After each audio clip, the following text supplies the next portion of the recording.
Loops 55. 55.1.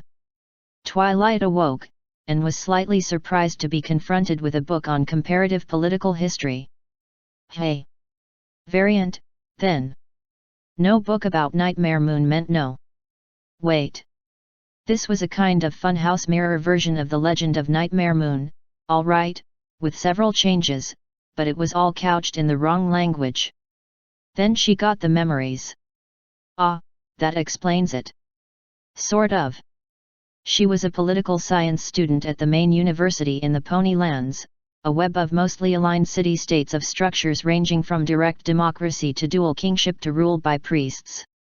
And the main other world power was Griffin, a large state to the west of their mutual ocean with a population of, well, it was fairly obvious. The ponies and the griffins had swapped places for a loop. Putting the book down for a minute, Twilight started to think hard. Well, the royal families of that Pegasus kingdom with the two kings are the Rainbows and the Flitters, which lets me know where two of my friends are. No sign of Spike. Applejack's most likely farming as usual, and I'm not sure about the others. Hold on a minute. Twilight cocked her head, the gesture doing nothing for her element sensing but making her feel better. I wonder if I can blag a field trip over the ocean, because there's two elements of honesty active. Besides, a griffin version of Equestria would be interesting. Especially as they seem to still have a sun goddess. Asterisk. Okay, Gilda said, cracking her knuckles. I have to go to this boring backwater town where they farm dirt, and help with some flower festival or something. Seriously? Her ruler and mentor barked. I gotta admit, the tiny green thing on her ruler's nose said, bouncing up and down, it doesn't sound all that exciting, Yami. You sure you want to send her out there? Another bark. Right, right. Gilda sighed, shaking her head. But I'm grabbing that thunder edge from the armory, cause it's cool. Lady Amaterasu, sun goddess and origin of all that is good, looked quite self-satisfied as her pupil left. Then lay down on her tatami mat throne for a judicious nap. Asterisk. This is so boring, Gilda muttered to herself, absently blooming another cherry tree with a flick of her tail. Seriously, what got up her tail? Then there was a loud boom noise. Tremble, a deep voice resounded through the village, making buildings shake and nearly throwing Gilda off her feet. Your lord has returned. May all be doomed under my great power and many tails. Ah! Gilda reached into her pocket and summoned Thunder Edge, making the huge blade flash into being on her back. This is why I'm an idiot. I'm in Sparkle's place, of course there's an evil monster coming back after 1,000 years. The good thing was, if this was as Okami flavored as the ruler of this place, she had a fairly good idea what he was vulnerable to. Asterisk. Twilight materialized. Hi, Gilda, I got little busy here. Gilda shouted, swinging Thunder Edge to block the house-sized glaive of Demon Lord Ninetales. Any chance you can help? Sure. Twilight took in the situation. How? So no, then, Gilda grunted, pushing the other's glaive back and summoning a lightning bolt with 3 quick tail strokes. In a clashing discharge of magic, the Demon Lord exploded into 9 pony-sized foxes. Quick, knock them out before he pulls himself together. Oh, I remember this guy, Twilight commented, picking up 2 of the foxes and bashing their heads together. Didn't expect to see him here, though. Yeah, well, given that our ruler is Amaterasu, I should have expected it. Another lightning bolt, this one leaping off Thunder Edge, crashed into one of the foxes and it collapsed with a stink of burned fur. The remaining 6 regrouped, and with a flash the huge kitsune was back but with 3 fewer tails. This could take a while, Twilight observed. Gilda's reply was a feral grin. My kind of entertainment. Asterisk. Seriously. Gilda said, open-beaked. He nearly killed us, like, 6 times. I lost count of how many times I had to electrocute him. 17, Twilight provided. Thank you, Gilda replied with heavy sarcasm. Amaterasu barked. Next to her, a much smaller nine-tailed kitsune sat in a posture of deepest embarrassment. Hey! Furball says they're related, or something, Isun supplied. News to me. Amaterasu barked again. So what if it's only this loop? I thought so. Gilda crowed. You two are looping. Amaterasu gave Isun a look. The Ponkel was presumably chastened by it, though he was a little small to tell. Anyway, Furball here wanted to take the opportunity to see if she could get this idiot looping, Isun resumed, pointing at Ninetales. I mean, it'd be one hell of a help, no offense. Okay. Right. Twilight nodded. I understand the sentiment. Anyway, as the local anchor, welcome to what's usually Equestria. The sun goddess bounded over and licked her snout. It's a pity Fluttershy isn't looping, she'd love you, Twilight giggled. You know, you're a lot more fun than Celestia is in her public appearances. Asterisk. Gilda put the finishing touches on her latest piece of work, a Sumi cartoon about how she'd been getting on living with Twilight over in the Pony Lands. That looks like a familiar chore, Twilight commented, looking it over. I like how you've portrayed me. The Griffin chuckled. Yeah, it is kinda like those friendship reports, isn't it? You know, it isn't as easy as it looks. Oh? Twilight asked. Yeah, it's kinda hard not to accidentally cast magic, sometimes. Gilda folded the paper into an origami crane. Right, if I've got this right. The crane fluttered into the air, and set off west. Nice, the unicorn commented. It's special paper, Gilda shrugged. Must be a lot easier for you, what with the dragon and all. Yeah, I take your point. The conversation stalled at that point, Twilight not having anything more to say and Gilda unwilling to break the silence for a while. It's strange, you know, Gilda said eventually. Oh. Well, the whole brush magic thing is kind of what's made me, well, who I am, as a looper. As my own person in the loops. And now there's Amaterasu, there, who's way better than me. Hey, Isun is better than me. Twilight stepped closer and touched her shoulder. Gilda controlled a slight flinch, and sighed. Yeah, I get the picture. Badam Tish, Twilight said, deadpan. Then started again, more seriously. I don't really know what that's like. Since I'm an anchor, I tend to be, well, the best at my specialty. It's because we have so much more time, really. Gilda shrugged. But, well, you're not just an inky tailteep, Gilda. You're more violent than most of the rest of us, which might not necessarily be a good thing, but you seem in control of it and that makes you good when we have to deal with fighty situations. The Griffin snorted. Kinda ran out of steam, there. Yeah, Twilight agreed.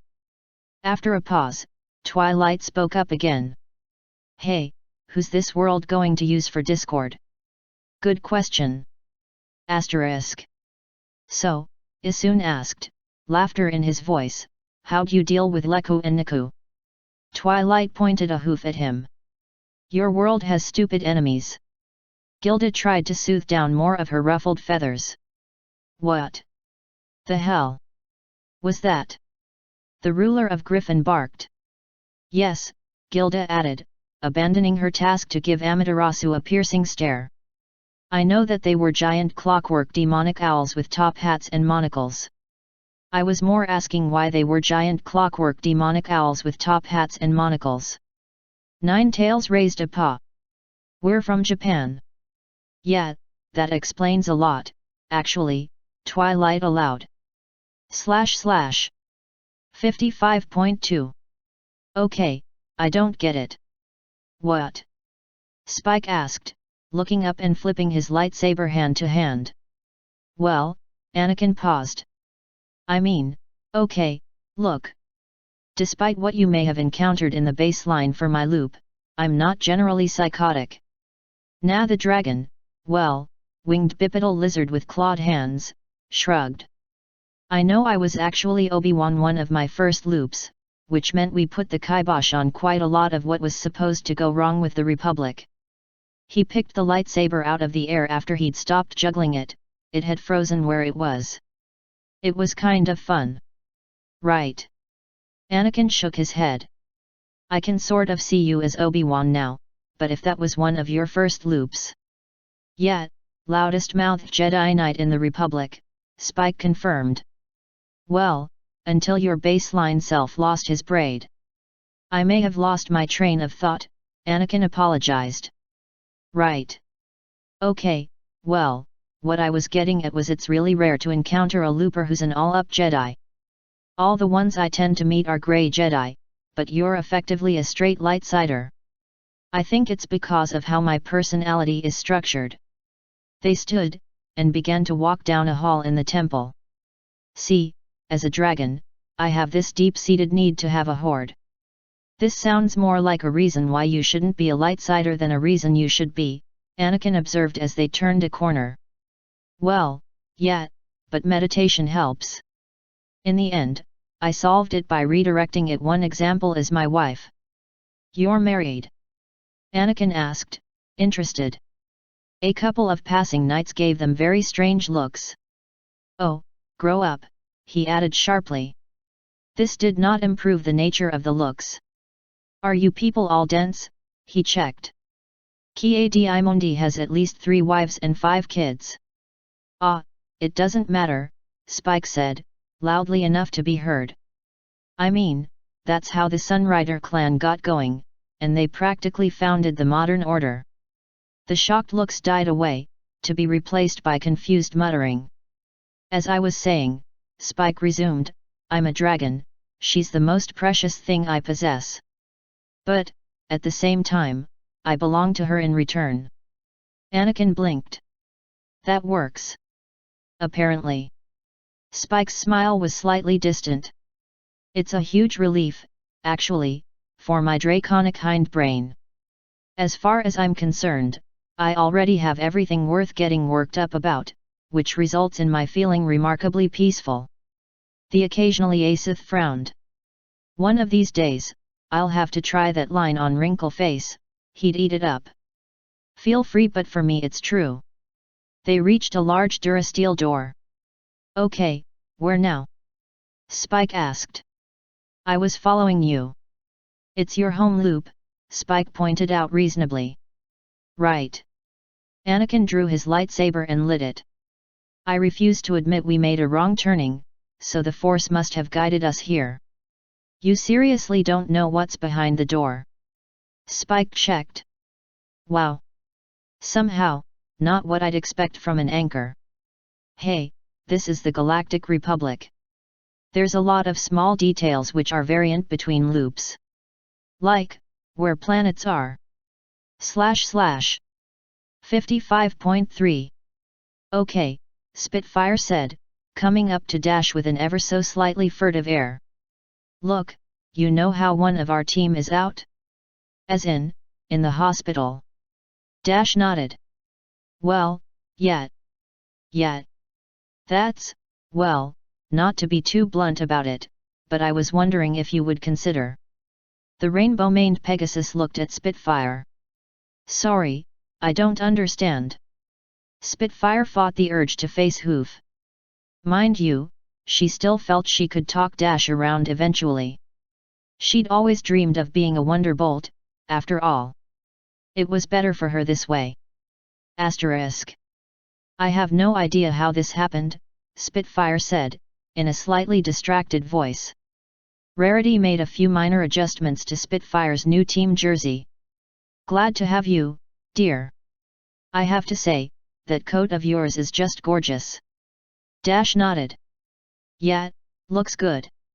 Now, come on, Chwi's going to give us a strategy talk. / 55.4. All right, girlie, a voice with a strong Trottingham accent said, I don't see what the captain's getting at, but Scootaloo almost panicked.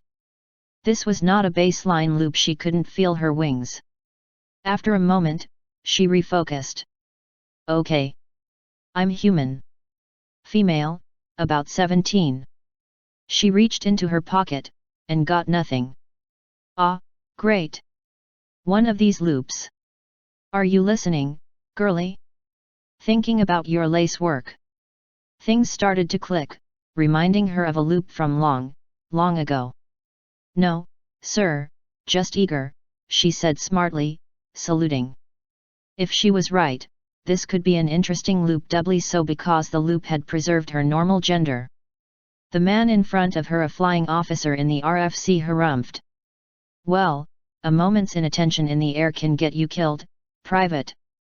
In fact, I'm not at all sure this bloody wheeze from Whitehall is worth a thing women fighting.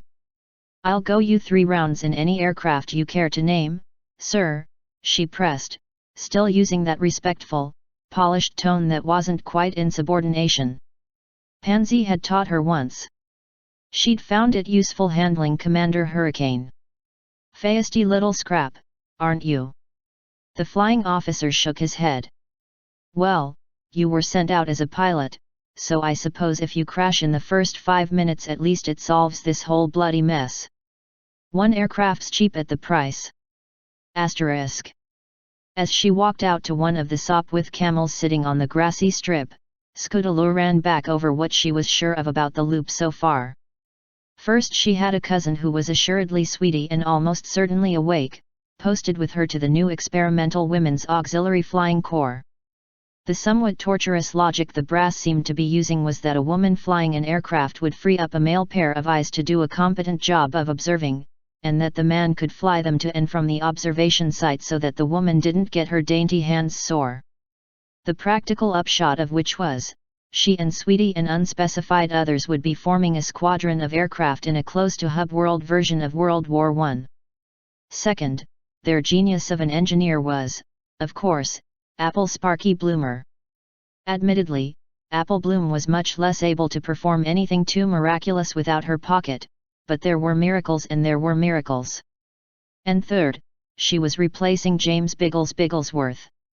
Which meant that, for all the human thing, and all the army politics, and all the annoyance of no subspace pocket, she had essentially been given a loop to go wild as a pilot in for over 35 years.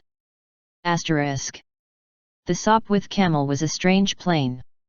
It was certainly effective, capable of flight with 2 passengers, and well armed by the standards of the time, but, among other peculiarities, it had so much torque on the engine that it was quicker to turn left by turning right than the conventional way. But in the hands of Sally Scoots Cooper, it danced. The poor FLT.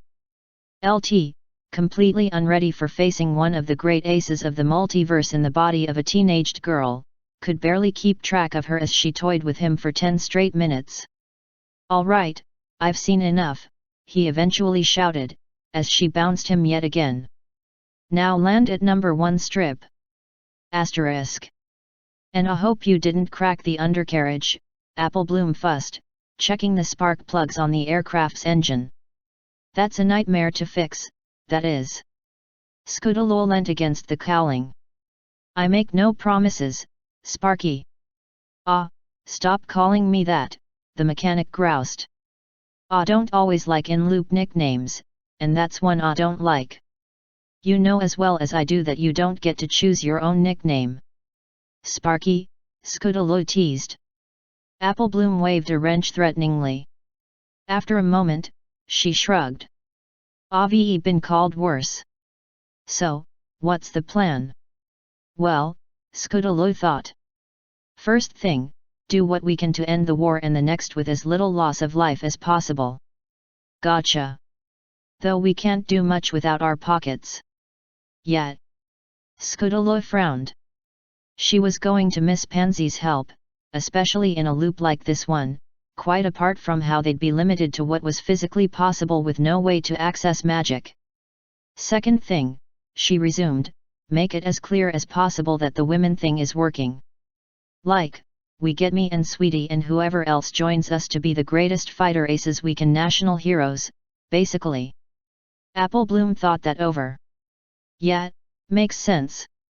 Less complicated than throwing ourselves under horses. Which would be just confusing, Scudolo agreed. And third. I want a turbojet.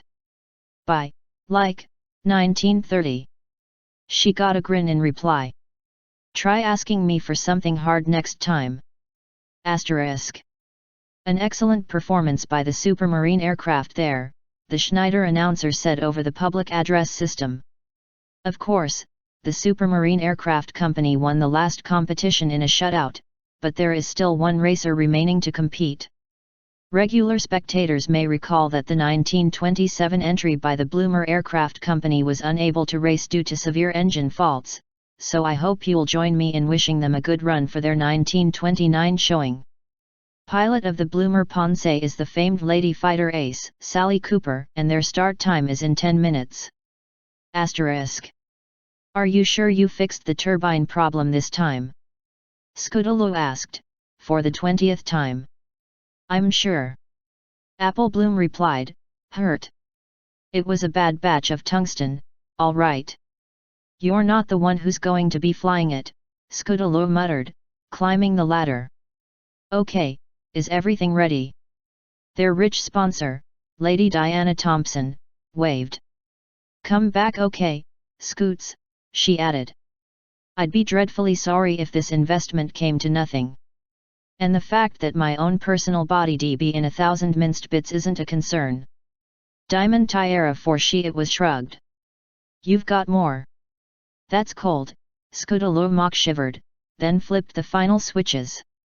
Number 1 engine fine, number 2 fine, okay, guys, clear the takeoff area, this is gonna get loud. She pulled the canopy closed, grinning as it sealed with a smooth click. The extra 2 years of work had let them build in all kinds of neat gadgets, though it still sucked they hadn't managed a public flight in 1927. Technically, they could have revealed the Ponce in early 28, but somehow this felt far more dramatic. She reached for the twin throttles, took a deep breath, then eased them forwards. A low rumble built to a roar, and the wheels inside the tarmac-compatible float undercarriage began to turn. Asterisk. It was almost immediately obvious to Air Commodore Dowding that something new was afoot. The sound coming from the secretive Bloomer team's hangar was like nothing he'd ever heard from an aircraft before. And, as it slowly nosed out of the door into the brilliant sunlight, it was like nothing he'd ever seen before. There was no propeller. Rather than a single engine, it had 2 pods, one on each wing, emitting the roar he had heard moments before. And the floats seemed almost to be a concession to the rules. They were no doubt well designed, but they looked like an afterthought. This was a plane built for the land. All in all, it was very interesting for a rising man in the Air Ministry. It brought back shades of the legendary debut of Turbinia at the 1897 Admiralty Review.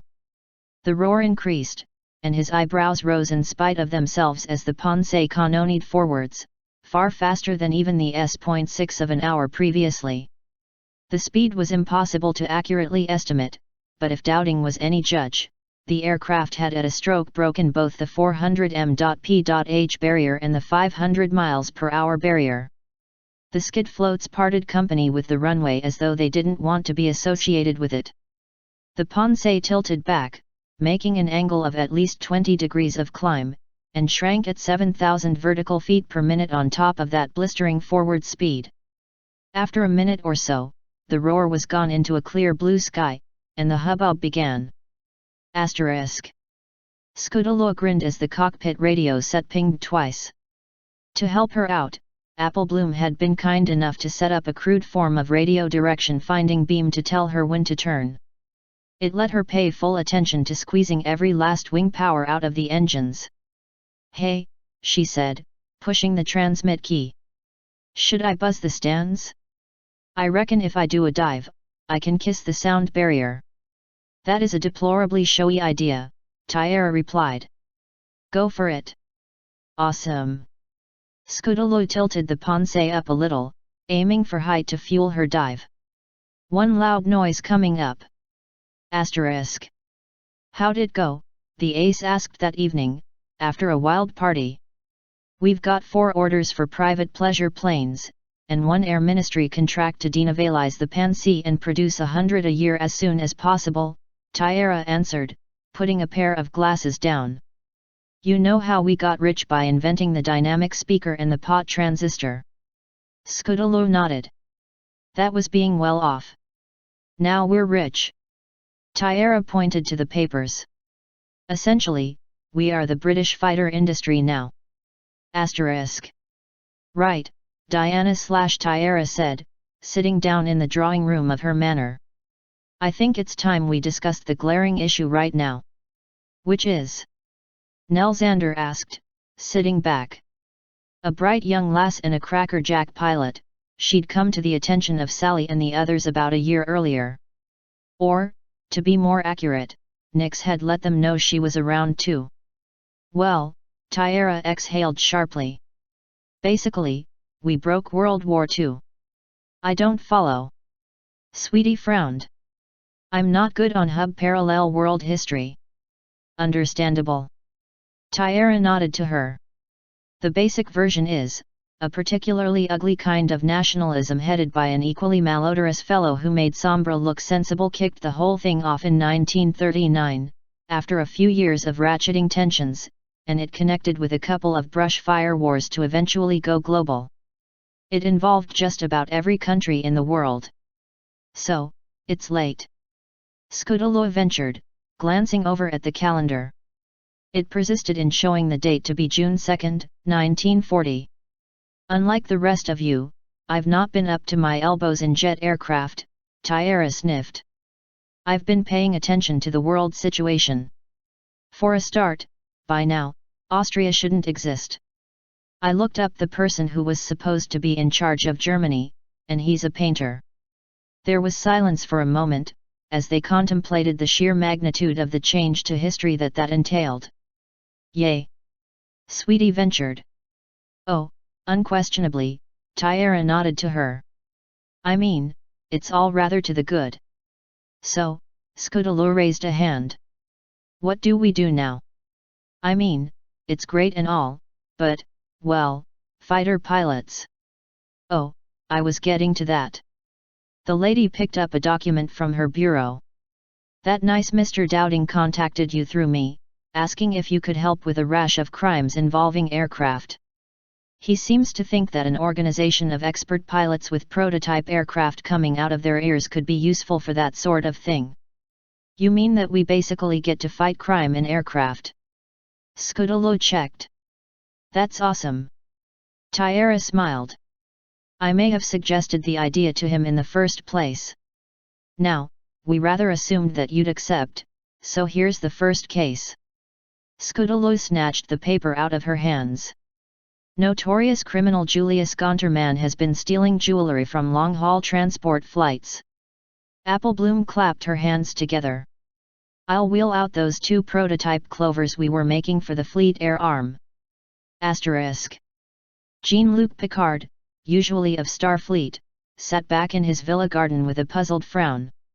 As a student of history, he knew full well that by now that Europe should have been embroiled in war, a war in which his own homeland, France, would come off decidedly second best. Despite his own variant of the Prime Directive, he'd privately decided to join the resistance when the time came.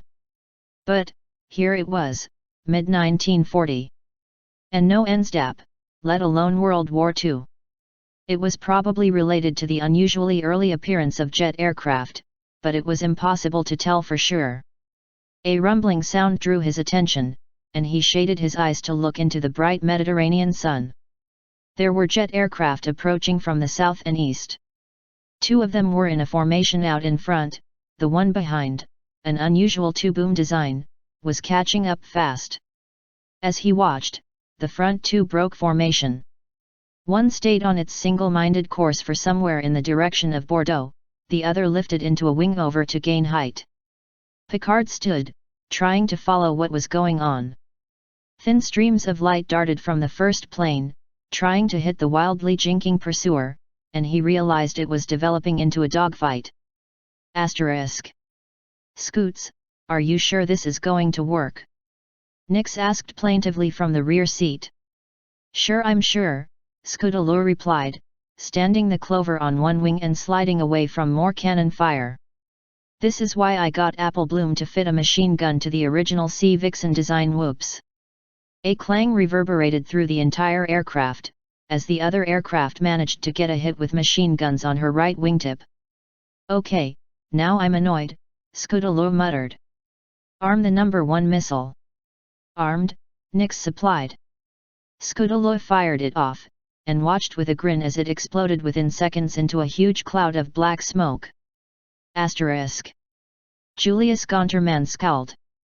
That trick rocket, whatever it was for, had made him lose sight of the agile British plane. With a pilot like Scoots on his case, he needed to down her fast or he was in trouble. His wrinkle lurched, the left engine erupting in a ball of smoke and flame, and his speed dropped markedly. As he looked around frantically for the source of the damage, a second short burst of gunfire hit the right engine. Damn it, his accomplice Bruce said, from the rear seat. Can we still fly?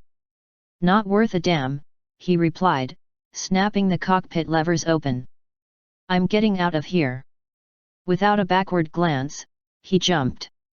Asterisk. The wrinkle scraped along the ground on its belly, though the fuel loss from bullet holes meant it didn't explode. Did you see parachutes? Scudaloo asked, circling and looking for a suitable landing strip. The Clover was designed to land on a carrier, so it didn't have to be all that big a landing strip, but the grapevines below probably weren't adequate. One, Nix replied, looking herself. It landed next to that villa. Asterisk. As the two pilots, one looking to be in her late 30s, though that was impossible given it was clearly WWIA's Sally Cooper, and another who appeared to be barely 18 approached, Picard felt like kicking himself. These had to be the loopers who had altered world history, and here he was having to explain to them why he'd hit a man with a wrench. Well, he'd just have to play it cool. After all, this German man had been threatening him with a gun. Just think, aggrieved to Lao Sane. Asterisk. That man was very helpful, Nix said brightly. It might have taken us weeks to catch Gonterman otherwise. Yeah, Scudaloo agreed, pensively. I still think there was something familiar about him from somewhere. / 55.5. Mortals. Nightmare Moon boomed. The night will last forever, at the lunar resort. Yes, the lunar resort, where you'll feel 83% lighter. The screaming started, then stopped in confusion after about a second. Pardon? Bon Bon said. I am the owner and proprietor of the lunar resort. Featuring great views over the ocean and the land, depending on what time of the day it is, the lunar resort has all modern conveniences. Nightmare Moon's horn glowed, and 2,000 brochures rained down on the startled crowd. We have a golf course, hit a golf ball for miles. We have fitness equipment, vertical cliff climbing, automated wing sets for unicorns and earth ponies, a lunar swimming pool dive for half a minute. And much more. The Dark Alicorn cleared her throat, then spoke very quickly. Typical cost for a fortnight at the lunar resort is in the vicinity of 1,000 bits. Terms and conditions apply. Management is not responsible for accidental loss of breathing caused by opening doors signposted as for staff only. So, she went on, back to the normal voice. Sign on for an out-of-this-world experience. Book today and get a free cuddly toy. She held one up. To a looper, it would bear a certain resemblance to Nix. Asterisk.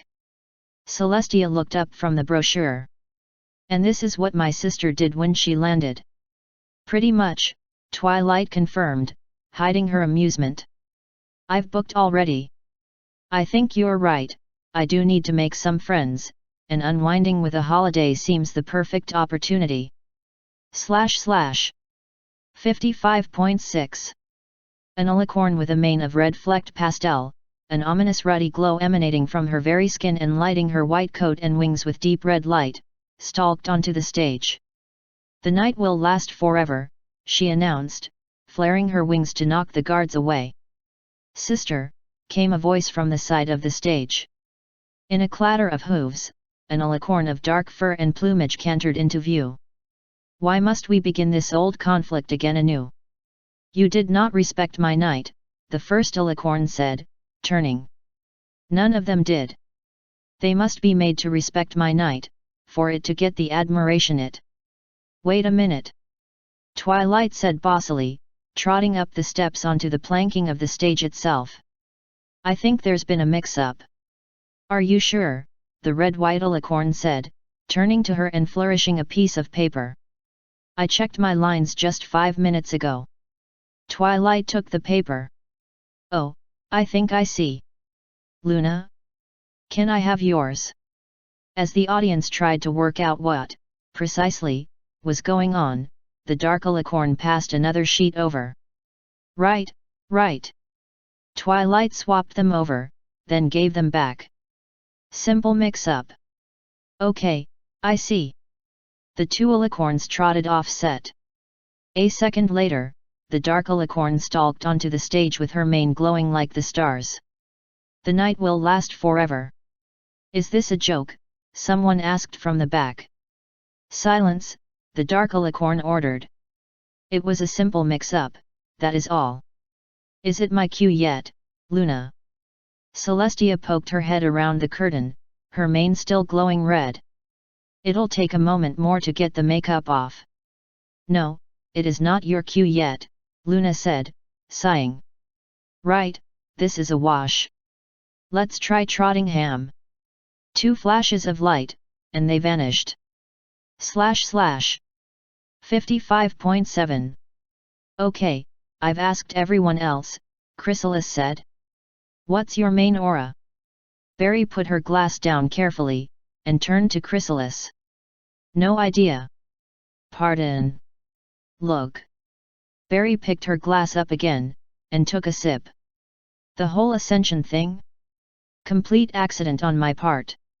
I wanted to have some glasses that Discord couldn't turn into kumquats, or whatever, so I got Twilight to make them out of that, cosmic spectrum, I think, Chrysalis supplied. What the crystal heart's made of? Right. Berry shrugged. Apparently it causes ascensions. I did not know this, but Twilight assumed I did. I see. The changeling queen turned that over in her mind for a bit. So you don't ascend much? Hardly ever, she confirmed. Basically only when I'm tasting a drink that would do a non-immortal serious damage. I know that the loop resets fix things, but I'd rather not end up deaf in both ears for a few years. Berry then reached behind the bar. Speaking of, I made this for you. Chrysalis looked at the bottle dubiously. What's it made of? Water, Berry said with a virtuous nod. Pure, distilled water. And that's dangerous. It is if you are running the still at 20 times normal speed. I don't particularly want to know. Chrysalis pulled the cork out and poured herself some. Well, thank you, I suppose. Asterisk. Okay, how did you do that? Trixie asked, somewhat odd. Chrysalis snored the snore of the deeply sloshed. Homeopathy, Berry replied smugly. I'm thinking of marketing it as the healthiest drink you can get drunk with. / 55.8. Okay. Simple question. Shoot. Why are we horses? Actually, I think it's ponies, Ranma corrected. I've been here before. Nice place. Nabiki looked dubiously at her hooves. Name one good reason. Well, here, the normal behavior of two girls who have a crush on the same guy appears to be to talk it out with the guy. The anchor smiled wistfully. Man, but that'd be nice in our baseline. I wouldn't know, say Tom, the mercenary Tendo snarked. Oh, that reminds me, Ranma added. The rulers of this place consider it to be a sanctuary loop. No giant monsters. That was just 2 times. I didn't need to see a giant robot crushing Candyland once. Ranma rolled his eyes. Right, let's see if the locals are awake. Asterisk. Oh, I've heard about you, Rarity said, looking Nabiki up and down. So, what's your local name? Nabiki started to speak, and stopped. She whirled on one hoof to point at Ranma. Why am I called Pound Foolish? Ranma shrugged, hiding a snicker. Asterisk. Well, at least you didn't do any physical damage, Twilight said airily. Not bad, for such an old and experienced looper on their first visit. Nabiki winced. I think it was the introduction of fractional reserve banking which did it, the Tendo added. Everything up until then was working perfectly. It's a good thing we only tried it out in Ponyville, Twilight shrugged. The place is used to minor catastrophes, I think it's the Everfree Forest. Pound Foolish nodded. / 55.9.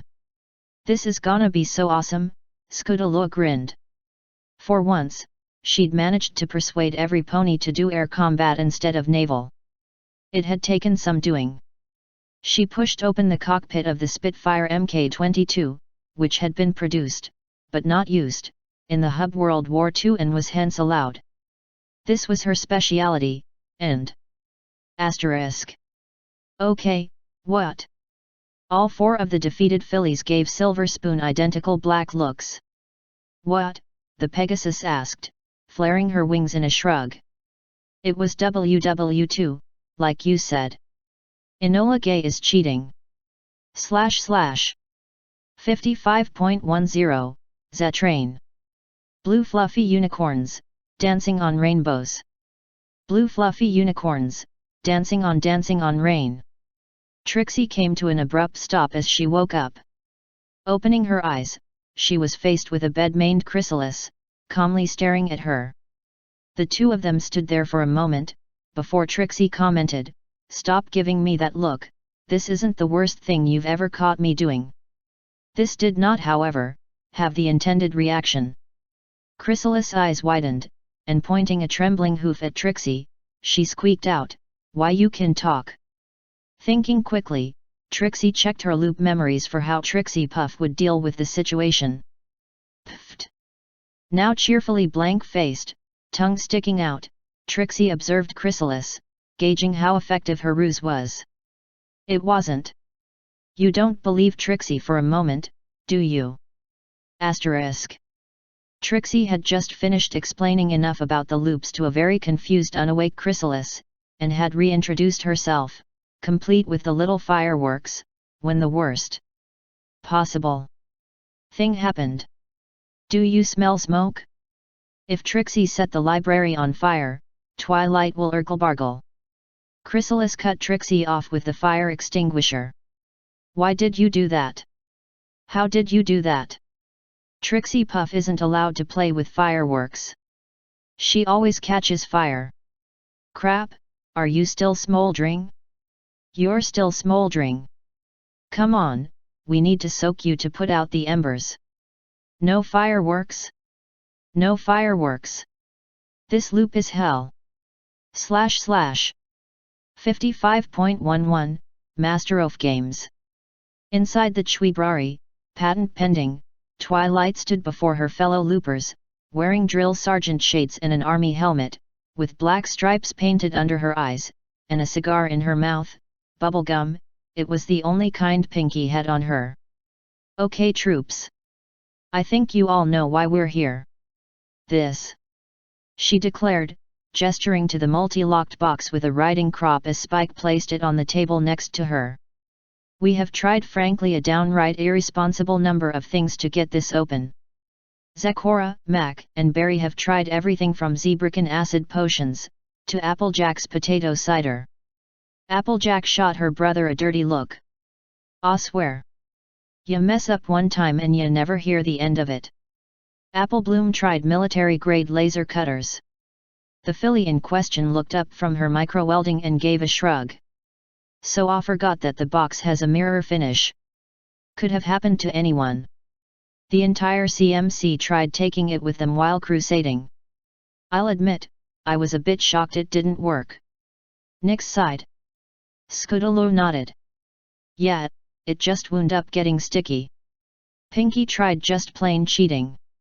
Those lockpicks were planted on me, I tell you. The party pony insisted.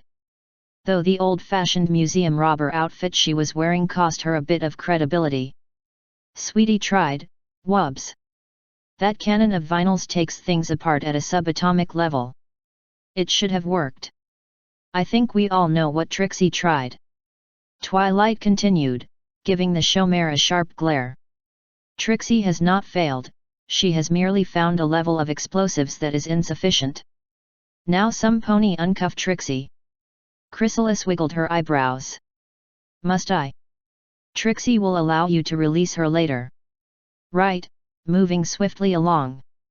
Fluttershy tried, asking nicely. I'm still not sure how that got 4 of the locks to open, but whatever. It was only polite, and if the box isn't ready to open up to others, it's not my place to force it. Fluttershy commented as she finished setting up her therapy couch for her plans this loop. Angel tried, something. That's all I'm saying on the matter. And I tried friendship beaming it. Both the equestrian, and the Nanaha kinds. Rainbow Dash, it's your turn, but after all that, don't get your hopes up. Rainbow Dash took the box and gave a wing salute and a grin. Not to worry Chui, I got us a good one. We've just been using the wrong tactics. We've been trying to open it. I'm gonna try opening it by accident. Twilight groaned. Enlighten me then, how do you plan to do that? Oh. I have my ways. Rainbow Dash chuckled, looking out the window at the passing local Waleed mailmare with a smirk. / 55.12, Gold Yud. Focus, Casanova. What's next on the list? Twilight asked. Since Chrysalis was really the only one awake this loop, she decided to go baseline for now. She had a plan to integrate the changelings that felt like it was going to be fun. Spike cleared his throat and fished for the checklist for the Summer Sun celebration preparations. Oh, music. That's the last one. Twilight nodded. Then heard the all-too-familiar chirping of Fluttershy's birds. The purple pony closed her eyes and smiled, listening intently. What came next, she did not expect at all. Come on, sing it with me. You and me, baby, we ain't nothing but animals, so let's do it like they do on the Discovery Channel. She could practically hear the record scratch in her own mind. Her eyes opened and smile faded as the animals actually started to sing in tune with this strange newcomer. From what she could see, there was no Fluttershy. It was instead a yellow stallion Pegasus with a short, brown mane that curled up in the front. He was also wearing a gaudy Hawaiian shirt and grinning proudly. Twilight boggled a moment as the song went on before rushing up to the new pony. You're not Fluttershy. Just like that, the strange pony whipped his head to face her. He then looked up and down her, as if judging her. Well, hello there, beautiful. He paused as he struck an exaggerated thinking pose. My memories tell me that I am to prepare for the 1000th Summer Sun celebration. You shouldn't worry your pretty little head off, Sparkle Butt. I've got things well in hand. This stallion's presence was somehow throwing her off. It's like he held an exuberant enthusiasm for animals. Twilight really couldn't understand why, and shook her head to try and clear her thoughts and compose herself. Anyway. I'm Twilight Sparkle, the anchor for this universe. The stallion's eyebrow raised as Twilight held her hoof out for a hoof shake. Oh? How pleasant! He grasped Twilight's hoof delicately and kissed it gently, giving her a winning grin. Name's Ace Vet. Or Ace Ventura. Whichever works. But you can call me the Master Modder. Twilight could feel her cheeks blush. She tried to say something, but the words were caught up in her mouth. All that escaped was the sound of a chicken crossed with a dying sheep being put through a blender. Why, yes, I do have that kind of affect on the ladies. Ace Ventura exclaimed. Asterisk. A manticore. It roared. Twilight wondered how exactly Ace Ventura would tackle this challenge. "We've gotta get past it." Without hesitation, the Manticore leaped and swiped at Rarity. She dodged it. She always dodged it. She retaliated in kind with a strong buck to the face, sending it staggering back. She was then promptly tackled by Ace Ventura. "What are you doing, you vile witch?" The last word was punctuated by a strong hoof slap across the face. Rarity tossed the crazy pony off of her. Ace righted himself and stood up, beginning a rant. "Do you realize what that poor creature is? It's an animal. That means we don't hurt it. In fact, it's already hurt." He stood up straighter and gained a confident smile. "Allow me to handle this, ladies. Especially you, my little Sparkle." Fluttershy's replacement then whipped himself around to face the Manticore and got close to the ground, his teeth chattering as if he was a chipmunk. He jumpily looked around, teeth still chattering as he inched his way forward to the Manticore. He paused once or twice to have a little grass nibble. The Manticore was cautious, as usual, as Ace got closer and closer. The rest of the girls looked at Ace as if he grew two heads, but none were able to form the words to caution him away from the Manticore. When Ace got close enough, he started nuzzling it, eventually reaching the injured paw. And, as usual, it showed the source of its ailment, the thorn. "Oh my God, you poor baby. Baby." Rainbow Dash was incredulous at what was going on in front of her. Ventura, however, continued to offer baby talking words of reassurance and encouragement.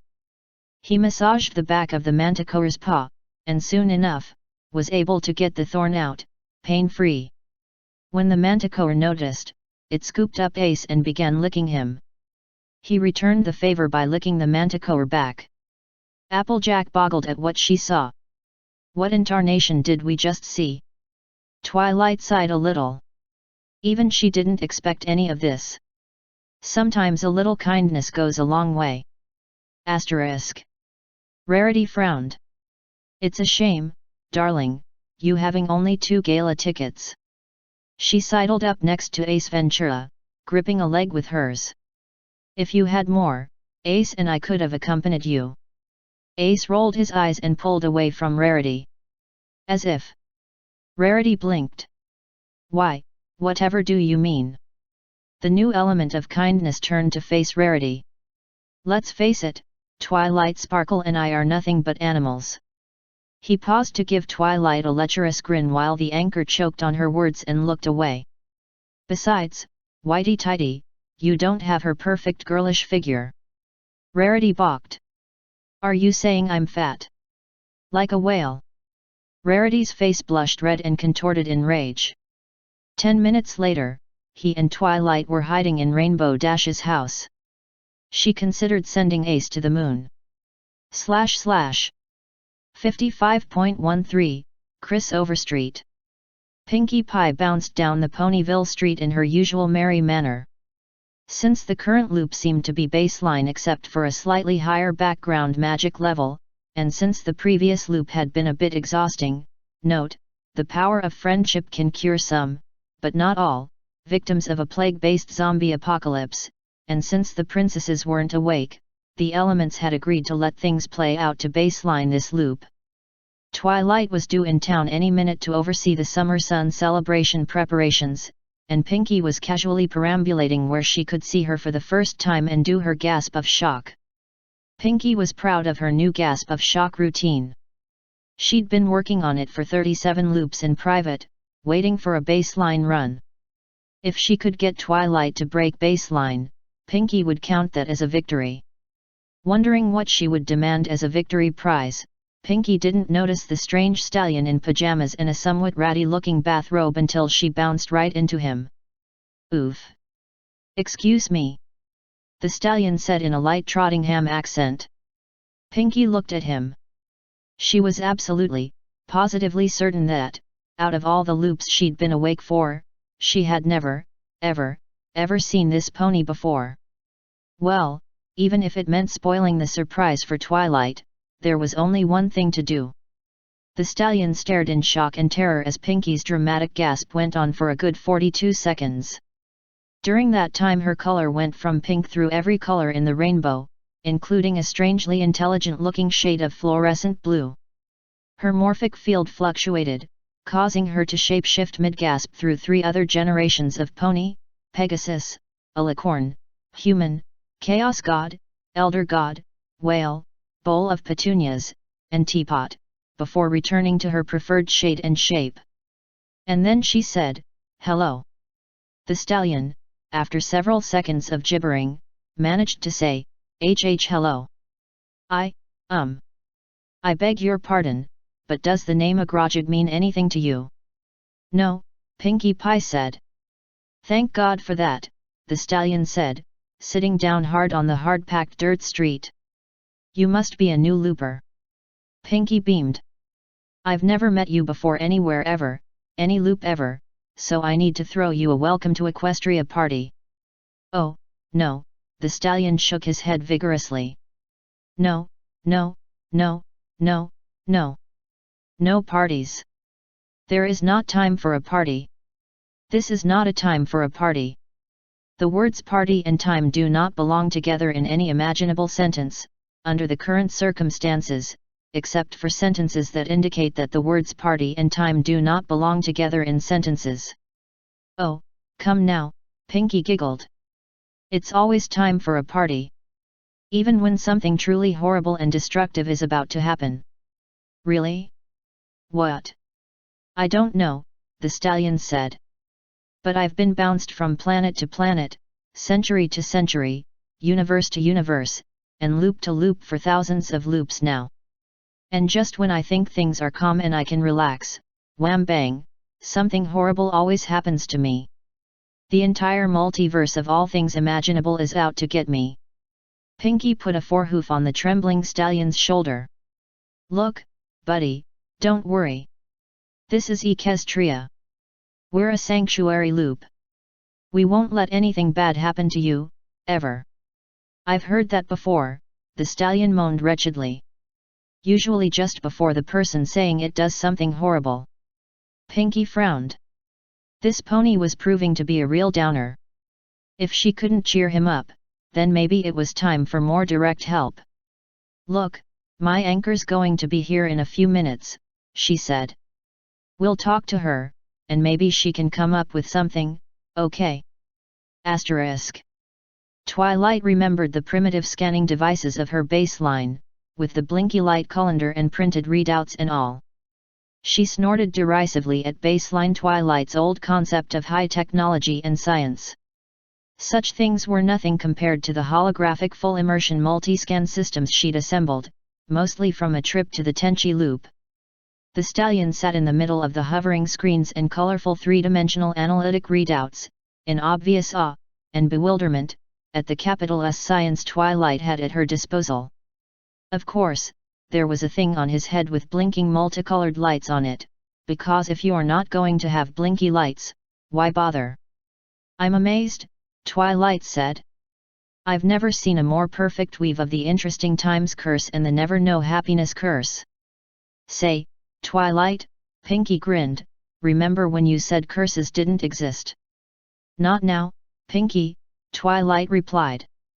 "This is a truly fascinating case. And these curses are so powerful and intricate. I'm so glad I can document all this for future study. I'll need 100 loops just to understand all the fine points of the design." "But can you do something about it?" the stallion asked. "Can you actually make all the horrible things stop happening?" "Well, I can't make all the horribleness stop," Twilight said. "You're a looper, and an anchor too, I'm guessing. You're going to have bad loops just like the rest of us. But I think I can break the curse, if I have enough time."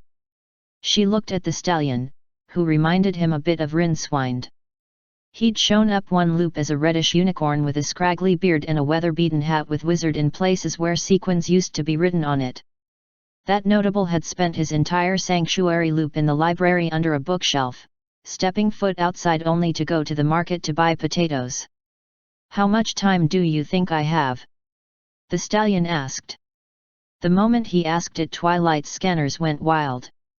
An instant later the light coming in through the basement windows dimmed, and the wind howled outside the tree. A few moments later a loud, echoing voice filled the air. Attention, beings of Equestria. This is Prostetnik Vogon Jeltz of the Unseelie Transdimensional Planning Council. As you are no doubt aware, a fairy bypass is being routed through your dimension, and regrettably your enchanted realm is scheduled for demolition. The process will take slightly less than 2 of your minutes. Thank you. Twilight looked at Arthur T. Thirstdent. I better work fast. Asterisk. The ponies of Ponyville, upon seeing giant black cubes hovering in Equestria's skies in the exact same way bricks don't, responded in their tried and true manner, i.e. running and screaming in total panic. Few noticed the flashes of light and rumbling that shook Twilight's library from roots to treetop. The voice came again. There's no point in acting all surprised about it. All the plans have been on display in your local planning department in the Winter Queen's Castle for the past 100 subjective years, so there's no point getting all excited about what. A second voice, too soft to be heard by the panicked ponies below, could just be heard over the magically amplified tannoy. Yes, as a matter of fact, we do have the appropriate permits. Copies of said permits are being sent to your local government centers for review now. You have 5 minutes to read them. It only took 2 minutes for the voice to return again. This time it was a very annoyed loud alien voice. Yes, the environmental impact studies, the environmental impact studies on the environmental impact studies, and the impacts of the environmental studies have all been completed. Copies of all same are being duplicated to your local government centers now. Kindly review them and cease these pointless delaying tactics. This time the pause was less than a minute. Oh ho ho, you think you're clever, Dick, do you? Well, miss whoever you are, since all work in the demolition is conducted upon the ships of our battle fleet, I can tell you with a smug little sneer which you of course cannot properly appreciate that all labor rights notices, health and safety advisories, and licenses to conduct dimensional disruption are on display where all employees can read them. So there. What do you have to say to that? A long minute passed. What are you talking about? Of course we didn't put the bid out to local labor. What fairy race in their right mind would bid on a contract to destroy their home realm? That same not quite audible voice whispered on the loudspeakers. Yes, I know it's a regulation. The alien voice wailed in despair. It's a bloody stupid, idiotic, impossible regulation. And since I am a bloody stupid, idiotic, impossibly bureaucratic member of my bloody stupid, idiotic, impossibly bureaucratic species, and justly proud of the fact, I have no choice but to follow it, you horrible little creature. But mark my words, creature, once the bidding period has expired and all bids have been reviewed, contractors investigated, new rounds of environmental impact studies conducted, safety inspections and lengthy periods for public comment concluded, we will be back. The immense ships began to waver and fade into thin air. The voice of the Vogon commander could be heard saying one last thing on the still live mic, bloody affirmative action, it'll be they. Then the skies were clear, birds chirping, and ponies jubilant. Asterisk. The library door opened, and Twilight led Pinkie Pie and Tea Thirst, nay Dent, out into the sunlight. I can't guarantee the curse will remain gone, Twilight said. Yggdrasil might restore the status on your next loop. But there are other loopers who specialize in purifying curses. Keep an eye out for them. And in the meantime, enjoy the next 4 years or... She froze. Wait a minute. Who handled the thing with the Vogons? Pinkie screwed her face up. I think it might have been Ivory Scroll. She's got the skills for it. Twilight ran back into her library. Be back in a moment. There was a flash of light. A few seconds later, Twilight came around the corner of the town hall, levitating a huge pile of paperwork. Next to her was the mayor, looking back along her body at her new wings.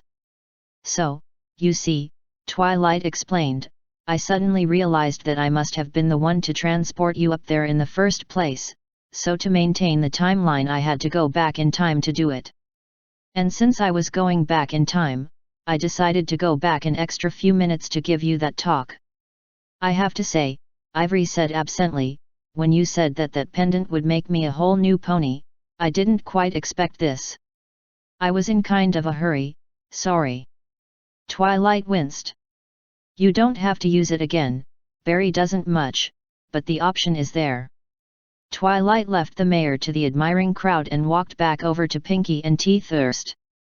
All right, she said, I've taken care of everything now. Teethurst looked into the middle distance a moment. Ah, right. I see. Twilight smiled and asked eagerly, you do? No, Teethurst admitted with a sigh.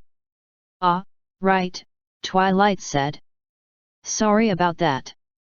I should have said, I had some business to take care of in the past.